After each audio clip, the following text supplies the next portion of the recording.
आज़ादी के इतने वर्ष बाद भी, चूँकि 7.5 दशक से अधिक हो चुके हैं, आज तक झोंपड़ी में रहने वाले को सत्ता अपने हित में साधने का साहस नहीं आ पाया है और कमोबेश स्थिति उनका वही है जो आज़ादी के पहले था। तो ये सुधार अब तक उनके जीवन शैली में नहीं हुआ है, इसके लिए दोषी कौन है और सुधार कैसे संभव है? देखिए, ये जो है भारत की जो बनावट है, जो सामाजिक संरचना है, ये जाति और धर्म पर आधारित समाज है। धर्म भी क्या कहें, उसमें भी जाति पर ही आधारित ये समाज है। जो भी समुदाय है यहाँ पे, जो भी धर्म है, वो भी जातियों में बटी हुई हैं।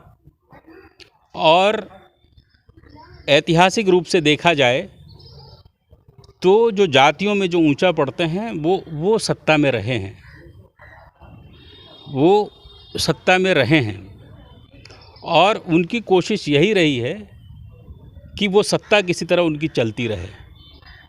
इसलिए आपने देखा होगा या आप अगर अध्ययन करेंगे तो आज़ादी के बाद ही भारत, जिस तरह से भारत का निर्माण हुआ,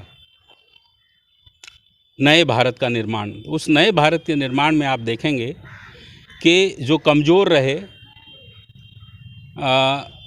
जो गरीब रहे, जो जाति से कमज़ोर रहे, वो सारे लोग मतदाता बनकर ही रह गए।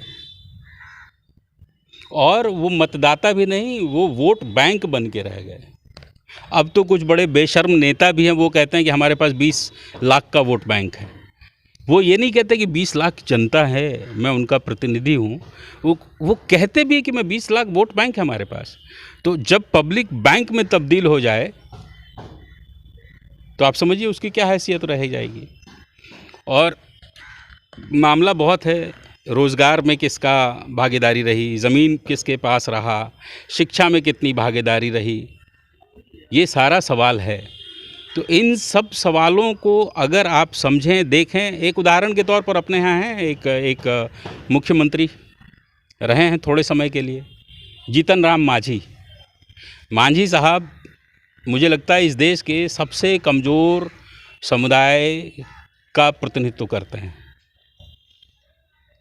और मांझी साहब थोड़े ही समय रहे, उनको जो लगा वो कर पाए, लेकिन उनको टिकने नहीं दिया गया, क्योंकि वो जिस तरह की नीतियाँ, जैसी चीज़ें लेकर के आ रहे थे, उससे उन लोगों को जो ट्रेडिशनली पॉलिटिक्स कर रहे थे, उनको लगा कि उनका जड़ कमज़ोर हो जाएगी, जो नीचे के लोग हैं वो ताकतवर हो जाएंगे तो राजनीतिक भागीदारी मांगेंगे। आज भी अगर बिहार में आरक्षण नहीं होता पंचायतों में, तो आपको लगता है कि पंचायतों में यहाँ पे दलितों, पिछड़ों की भागीदारी हो पाती, औरतों की भागीदारी हो पाती? और दलितों, पिछड़ों में तो फिर भी एक हद तक मानते हैं कि चलो पीछे से कोई सपोर्ट कर रहा होगा, तब भी एक देखने के लिए तो एक है वो प्रतिनिधि। लेकिन औरतों के मामले में तो ये हो गया कि औरतों को आपने पंचायत में अवसर दिया 50%, और आज वो जो अगर वार्ड मेंबर है तो उसके पति वार्ड मेंबर कहलाते हैं, पति अगर मुखिया हैं तो मुखिया वार्ड मेंबर मुखिया कहलाते हैं, पति कहलाते हैं। सरपंच अगर जीत गई हैं तो उसके पति सरपंच कहलाते हैं। आप भ्रमण कर लीजिए सब जगह और देखिए क्या है स्थिति है। तो यहाँ भी मैं तो ये कहता हूँ कि अगर पत्नी से प्रेम करता तो पत्नी के नाम का लाभ नहीं उठाता। करोड़ों के घोटाले लोग कर लेते हैं उसी से। तो मुझे ये लगता है कि राजनीति में, आर्थिकी में और सामाजिकी में, तीनों में जब तक भागीदारी नहीं होगी तब तक स्थिति कोई बहुत अच्छी नहीं होगी। और यूं तो अब तो देख लें, अभी तो स्थिति यह है कि एक आम, मैं कहूं कि लोअर मिडिल क्लास या लोअर क्लास या मिडिल क्लास के लोगों की भी स्थिति अभी अच्छी नहीं है। वो भी वोट एक बार दे देने के बाद उनका कोई पूछ नहीं रहता है। और आज राजनीति में भागीदारी कैसे हो पाएगी? छोटे चुनाव के लिए बड़े पैसे खर्च होते हैं, बड़े चुनाव के लिए बहुत बड़े पैसे खर्च होते हैं, तो आम लोग तो यहाँ पे कर ही नहीं सकता भागीदारी। धीरे धीरे हमारी जो राजनीति है वो उस दिशा में बढ़ती चली जा रही है। तो ये मुश्किल है। इसके लिए लोगों को, खास करके जो नीति निर्धारक लोग हैं, उनको ठंडे से ठहर करके ये सोचना चाहिए कि अगर समाज में इतने लोग हैं, अगर सब लोग सबल हो जाएं, सब ताकतवर हो जाएं, सब शिक्षित हो जाएं, तो समाज कितना ज़्यादा उत्पादन करेगा, उस समाज की उत्पादकता कितनी बढ़ जाएगी।